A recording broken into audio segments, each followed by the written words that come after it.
हारे गया खराब रहता हारे गया આવી તો કઈ હાર હોતી હોય યાર કોઈ બેટ્સમેનનું ઠેકાણું નહીં બુમરાહ સિવાય કોઈ બોલરનું ઠેકાણું નહીં એ સાઉથ આફ્રિકા શું રમ્યું છે એની બોલિંગને તો સેલ્યુટ કરવી પડે એ લોકોની બોલિંગની સ્પીડ એ લોકોએ સ્લો બોલ્સનો વધારે યુઝ કરી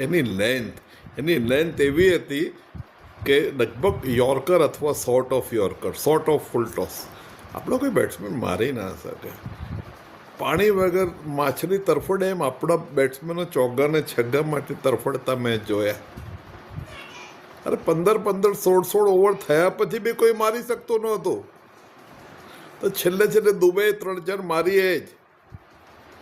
કોઈ મારી શકતો નહોતો સૂર્યકુમાર યાદવ શું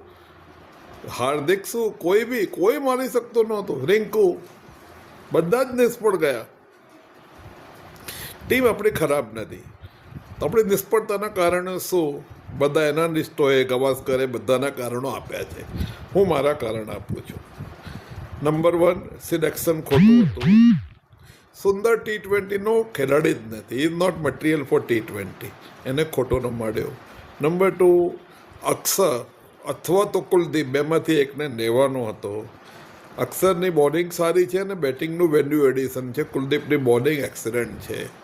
આવી સ્લો પિચ પર કુલદીપ બહુ સારો ચાલ્યો હોત અને બીજી મિસ્ટેક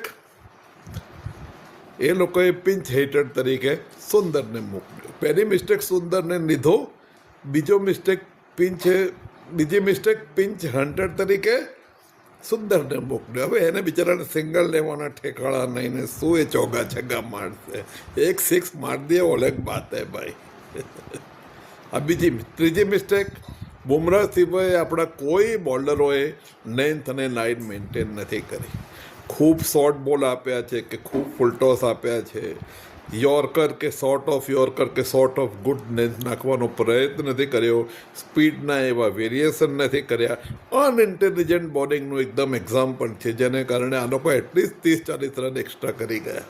જેનું પ્રેશર આપણને નડ્યું અને પછી એ લોકોની જે એક્સિડન્ટ બોલિંગ છે એ લોકોની પણ પહેલાં 3 વિકેટ પડી ગયેલી પણ એ લોકોએ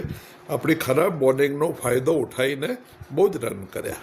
આપણે એમની સારી બોલિંગ સામે કરી નાખ્યા એટલે આપણા બેટ્સમેનોને આમાં બહુ વાંક દેવા જેવું નથી ખરેખર બહુ જોરદાર બોલિંગ હતી અને સાઉથ આફ્રિકાની આ ટીમ હવે એનું ચેમ્પિયન બને તો નવાઈ નહીં આપણે જ બનવાનું છે જુદી વાત છે પણ હવે એની જબરદસ્ત રમી રહ્યું છે જે રીતે એનું અને એમની બોલિંગનું લેવલ તો ખૂબ જ હાઈ છે